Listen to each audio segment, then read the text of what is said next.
You know, life is funny. If you don't repeat the actions of your own success, you won't be successful. You gotta know your own formula, your own ingredients, what made you, you. 1987, I was at the Latin Quarters, listening to Africa Bambaataa give the order. The core of the order was to avoid the slaughter. He said, record companies ain't got nothing for you without a lawyer. He taught the infinity lessons and how hip-hop could be many a blessing, and that was great. So in 1988, there was no debate. We had to end the hate. The name of the game was stop the violence and unity, knowledge, and self-reliance. We started talking about Martin and Malcolm. Had these ghetto kids going, huh, what about them? 1989, Professor Griff speaks his mind, but his freedom of speech is declined. 1990 came with the West Coast. East Coast, West Coast, who was the best coast? Looking back now, of course it was bogus. The whole argument was, but we lost focus. We got hopeless, not with the lyrics and music, but with hip-hop and how we used it or abused it. You know how the crew get. You like it, cause you choose it. 1991, we opened our eyes with human education against lies and tried to talk about the state of humanity. But all these other rappers got mad at me. They call me Captain Human. Another message was sent. Self-destruction, don't pay the fucking rent. Remember that? Nobody wanted conscious rap. It was like, where these ballers at? What can they call us at? All was whack. Hip-hop culture was falling flat, and that was that. So in 1992, I found my crew. They said, yo, Chris, what you want to do? I said, damn, why they want to get with me? If I bust they ish, I'm contradictory. If I play the bitch role, they take my shoe. Tell me what the fuck am I supposed to do? So I did it. Don't stop, get it, get it, get it. All of a sudden, these critics, they want to spit it. KRS One is contradictory. Just cause I wouldn't let these rappers get with me. Up that, up you, and up your pen. If a rapper wanna diss, yo, I do it again. But I'm making these ends, and I got my friends, and I really don't wanna have to sit in the pen. So I go back to the philosopher. 1993 hip-hop is whack. Go back, check the facts. 1994, return to the boom bap. It wasn't all about the loot. It was all about Harry Allen Rhythm Cultural Institute blowing up.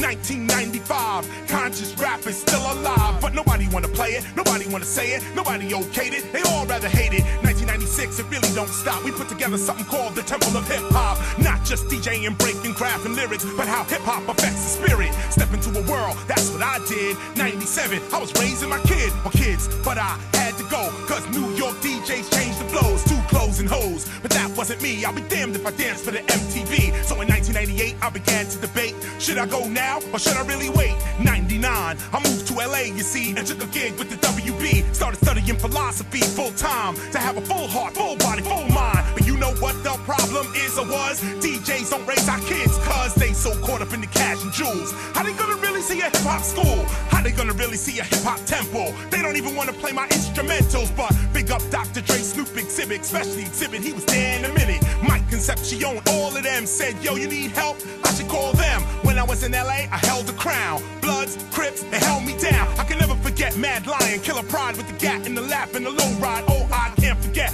Icy Ice, Lucky Lou, Julio G, that was the crew. Davey D, Ingrid, David Kahn, the list goes on and on. Let me tell you, Fred Wreck and my man Protest, much respect, no less.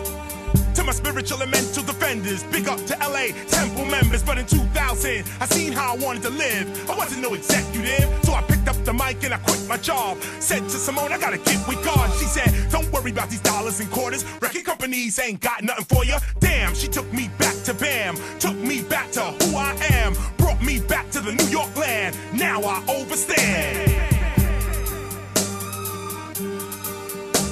Now, KRS One, now you've been quoted as saying that rap is something we do, hip-hop is something you live. Yes. Explain that to us, please. Well, today hip-hop, we are advocating that hip-hop is not just a music. It is an attitude. It is an awareness. It is a way to view the world. So rap music is something we do, but hip-hop is something we live. And we look at hip-hop in its 9 elements, which is breaking, MCing, graffiti art, DJing, beatboxing, street fashion, street language, street knowledge, and street entrepreneurialism, trade and business. And that's where, you know, that's the hip-hop that we're about. We come from the root of cool DJ Herc, who originated hip-hop in the early 70s, and then Africa Bambaataa and Zulu Nation, who instigated something called the Infinity Lessons and added consciousness to hip-hop, and then Grandmaster Flash with the invention of the mixer on to Run DMC, and then myself. and we created the Stop the Violence movement. You may recall a song, Self-Destruction, and so on. All of this goes to the idea of living this culture out and taking responsibility for how it looks and acts in society.